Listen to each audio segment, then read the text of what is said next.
अस्सलाम वालेकुम नाज़रीन, इन्फो न्यूज़ नेटवर्क के साथ मैं हूँ हिबा अब्बासी। चाइना मसनूई सूरज बनाने के बाद अब मसनूई चांद भी बना रहा है। अगर आप जानना चाहते हैं कि ये चांद क्यों बनाया जा रहा है, अब तक इस पर कितना काम हो चुका है, तो फिर ये वीडियो आपके लिए है। असल में चीनी साइंसदानों ने एक मसनूई चांद की तहकीक की सहूलत बनाई है, जो इन्हें मकनातीसियत का इस्तेमाल करते हुए कम कशिश शक्ल वाले माहौल की नकाली करने के काबिल बनाई गई।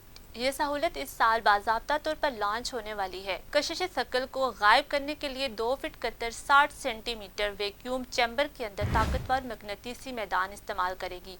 साइंसदानों को पहले के एक तजुर्बे से मुतासिर किया गया था, जिसमें मैग्नेट का इस्तेमाल मेंढक को बाहर निकालने के लिए किया गया था। China university of mining and technology के जियो टेक्निकल इंजीनियर ली रॉयलन ने साउथ चाइना मॉर्निंग पोस्ट को बताया कि चांद की सतह की नकल करने के लिए चट्टानों और मिट्टी से भरा हुआ ये चैम्बर दुनिया में अपनी नोयत का पहला है, और ये कि ये इस तरह की कम कशिश शक्ल के हालात को जब तक आप चाहें बरकरार रख सकते हैं।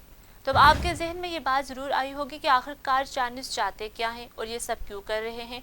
असल में चाइनीज़ साइंसदान चांद पर भेजे जाने से पहले तवील कम कशिश शक्ल वाले माहौल में टेक्नोलॉजी की जांच के लिए इस सहूलत को इस्तेमाल करने का इरादा रखते हैं, जहां कशिश शक्ल ज़मीन पर इसकी ताकत का सिर्फ छठा हिस्सा है। इससे वो किसी भी महंगी तकनीक खराबी को ख़त्म करने के साथ साथ ये जांच भी कर सकेंगे कि आया चांद की सतह पर कुछ ढांचे जिंदा रहेंगे और वहाँ इंसानी आबादकारी के काबिल अमल होने का अंदाज़ा लगा सकेंगे। इस मसनूई कशिश शक्ल वाले चैम्बर बनाने का आइडिया इन्हें बरतानिया के मैनचेस्टर यूनिवर्सिटी के माहिर तबियात अंद्रे गेम से आया, जिसने 2000 में एक ऐसा तजुर्बा तैयार करने पर तंजिया नोबल इनाम जीता था, जिसने मकनातीस के साथ मेंढक को तैराया था और इस अमल को लेविटेशन का नाम दिया गया था।